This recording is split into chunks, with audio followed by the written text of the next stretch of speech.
Hello guys, welcome and welcome back to my YouTube channel.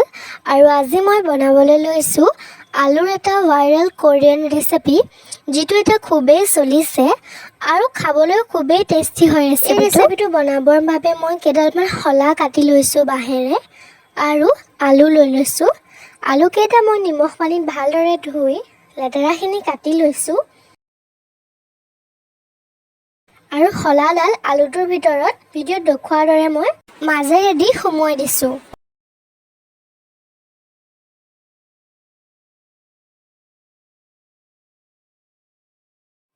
এতিয়া মই আলুটো machine নোহোৱাকৈ কেনেকৈ কাটিব পাৰি সেয়া দেখুৱাইছো।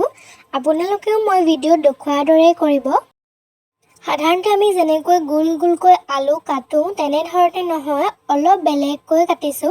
আপোনালোকে ভালদৰে চাওক, তেতিয়া আপোনালোকৰো ধুনীয়াকৈ হ'ব।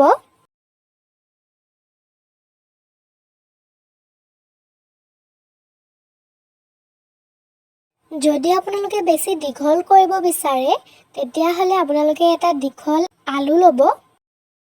আৰু দেখিছে মই কেনে ধৰণে কাটিছো।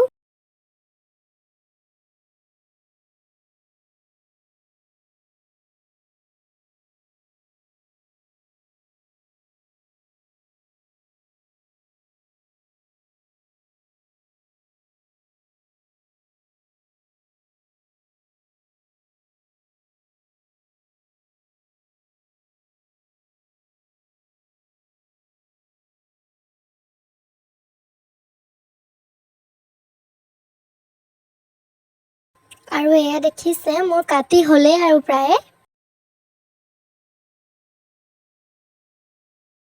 এতিয়া মই এইটো ভালদৰে ধুই লৈছো কাটি আৰু বহলাই দিছো। এই প্ৰচেছটো খুব সাৱধানেৰে কৰিব, নহলে আলুবোৰ ভাগি যাব। এয়া দেখিছে মোৰ এচিডালো ভাগিলেই। আপোনালোকেও কৰি ল'ব এনেধৰণে। আৰু এয়া দেখিছে মোৰ হৈ গ'ল কৰা।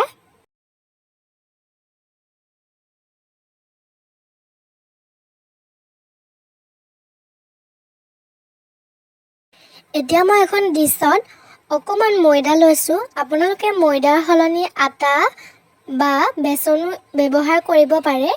মই যিহেতু এডাল স্পাইৰেল পটেটো বনাইছো সেইবাবে মই কোনো ধৰণৰ যোগ দিয়া নাই, অকমান লৈ লৈছো আন্দাজ মতে। আপোনালোকে যিমানডাল স্পাইৰেল পটেটো বনাব সেইটো হিচাপতে ময়দা, আটা বা বেচন যি লৈ ল'ব। আৰু তাত মই ৰেড চিলি, গৰম মছলা, জিৰা, হালধি আদি দি লৈছো।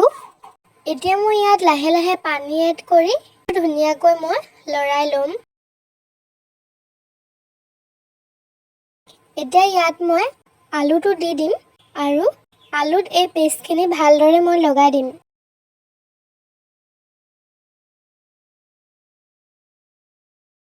এয়া দেখিছে কেনেধৰণে মই লগালো।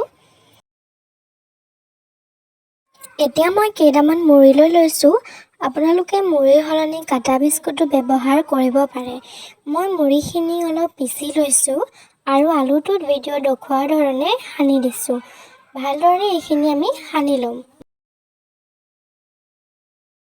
ভালদৰে আমি মুড়িখিনি ভিতৰলৈকে সোমাই যোৱাকৈ আমি সানি ল'ম। আৰু এয়া দেখিছে হৈ গ'ল।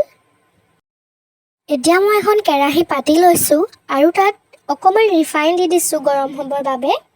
আপোনালোকে তেলো ব্যৱহাৰ কৰিব পাৰে। স্পাইৰেল পটেটোডাল তাত দি দিছো। এনেধৰণে হেতাই মই তেলখিনি ওপৰলৈকে দি দিছো যাতে ভালদৰে সিজি যায়।